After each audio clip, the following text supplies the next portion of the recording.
ఆ app download చేసుకొని తన పేరు, తనకు ఏం అన్యాయం జరిగింది, తనకు ఎవరి వల్ల అన్యాయం జరిగింది, ఆ అధికారి హోదా ఏమిటి, నీకు జరిగిన అన్యాయం ఏమిటి, ఆటోమేటిక్లీ మన డిజిటల్ లైబ్రరీలోకి వచ్చేస్తుంది. ఇక్కడ వచ్చిన తర్వాత రేపొద్దున మనం అధికారంలోకి వచ్చిన తర్వాత వీళ్ళందరి మీద రేపొద్దున జగన్ 2లో ఎవడెవడైతే అన్యాయం చేసినాడు, ఎవడెవడైతే అధికారి తన అధికారాన్ని దుర్వినియోగం చేశాడు, ఎవడెవడైతే అన్యాయంగా మనుషులను చిత్రహింసలు పెట్టారు, వాళ్ళందరినీ కూడా రేపొద్దున చట్టం మీద నిలబడతాం.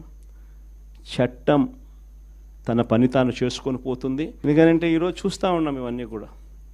ఈరోజు లాయర్లుగా మనం పోయి వాదించే కార్యక్రమం ఏదైతే మనం చేస్తూ ఉన్నాము అని అంటే, ఎవరి తరపున మనం వాదిస్తున్నాము అని అంటే నిజంగా దెబ్బతిన్న వారి తరపున వాదిస్తూ ఉన్నాం. ఆ దెబ్బ అనేది ఎంత తీవ్రంగా కనిపిస్తూ ఉంది అని అంటే, కళ్ళ ఎదుటే దొంగ సాక్ష్యాలు, దొంగ కేసులు పెడతా ఉన్నారు. అందులో నుంచి దొంగ సాక్ష్యాలు పుడతా ఉన్నాయి. దొంగ సాక్ష్యాల ఆధారంగా మనుషులను తీసుకొని పోయి జైల్లో పెడతా ఉన్నారు.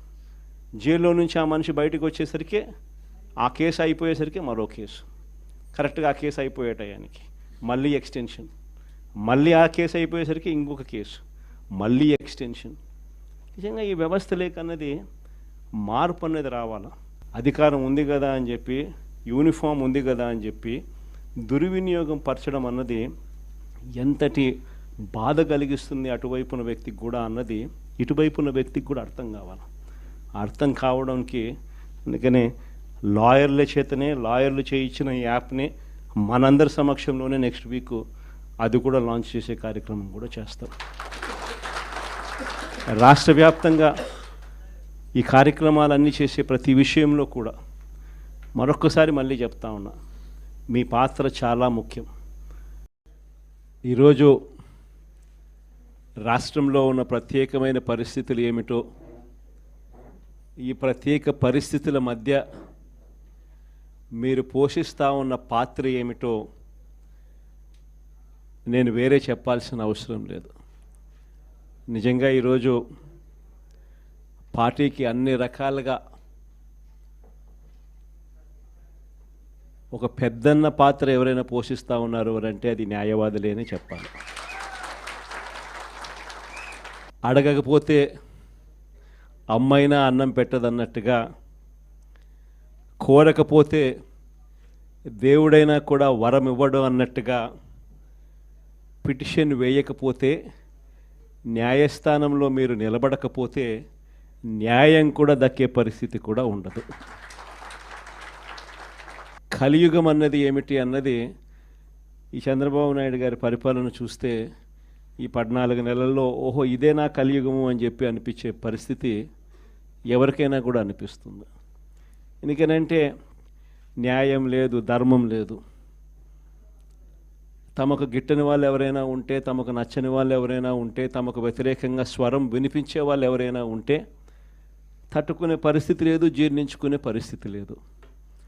ఎలాగైనా తీసుకొని పోయి వాళ్ళని జైల్లో వేయాలి, ఎలాగైనా తీసుకొని పోయి వాళ్ళని చిత్రహింసలు పెట్టాలి, ఎలాగైనా కూడా వాళ్ళ పరువును తీయాలి అనే ఒక నీచమైన సంస్కృతి ఈరోజు మనం చూస్తూ ఉన్నాం.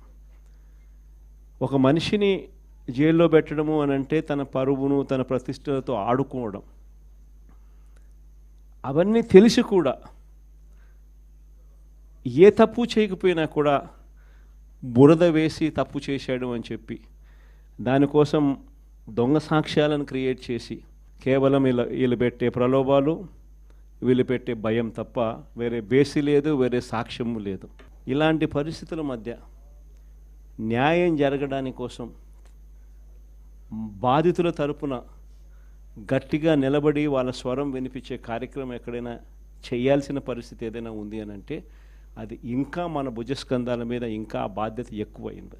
కానీ ఏదైనా కూడా న్యాయం, ధర్మం అనేది వాళ్ళ తరపున ఎవరైనా వాళ్ళ తరపున గట్టిగా నిలబడి వాళ్ళకు న్యాయం చేసే పరిస్థితి రావాలి అని అంటే అది మళ్ళీ మీ భుజస్కంధాల మీదనే ఉంది. కాబట్టి మీరు పోషించే పాత్ర చాలా ఇంపార్టెంట్ పాత్ర.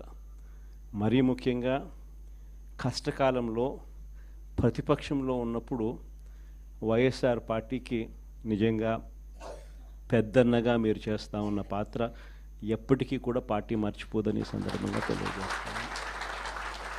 ఎవరికి కూడా ఊహించని విధంగా కూడా, ఇంతకుముందు గతంలో ఎప్పుడు జరగని విధంగా కూడా లీగల్ కమ్యూనిటీకి మరీ ముఖ్యంగా ఫస్ట్ టైం లా కంప్లీట్ చేసుకొని తమ కాళ్ళ మీద తాము నిలబడడానికి సిద్ధంగా ఉన్న యంగ్స్టర్స్కు, యంగ్ లాయర్స్కు ప్రభుత్వం అప్పట్లో క్రమం తప్పకుండా సహాయ సహకారాలు అందిస్తూ లా నేస్తం పేరిట అండగా నిలిచిన చరిత్ర కూడా ఇంతకుముందు ఎప్పుడూ జరగల. అదొక్క వైఎస్ఆర్సీపీ ప్రభుత్వం వచ్చిన తర్వాత మాత్రమే ఆ చరిత్ర కూడా చూసాం. అలాంటి పరిస్థితుల నుంచి నిజంగా అట్టడుగు వర్గాలకు తోడుగా ఉండాలని చెప్పి కార్యక్రమంలో భాగంగా ఏకంగా జీపీలు, ఏజీపీల నియామకంలో కూడా ఏకంగా 52% రిజర్వేషన్లు ఇచ్చి అట్టడుగు వర్గాలకు కూడా మంచి చేయాలి అని చెప్పి ఆలోచన చేసిన పరిస్థితులు కూడా గతంలో ఎప్పుడు చూడాల. అప్పుడు కూడా జరిగింది కూడా, అది కూడా వైఎస్ఆర్సీపీ హయాంలోనే. న్యాయవాదులకు సంక్షేమ నిధి కోసం 100 కోట్ల రూపాయలు వాళ్ళకు కేటాయింపులు చేసి అందులో 25 కోట్ల రూపాయలు ఖర్చు కూడా ఎప్పుడైనా జరిగింది అని అంటే అది కూడా వైఎస్ఆర్సీపీ ప్రభుత్వ హయాంలోనే.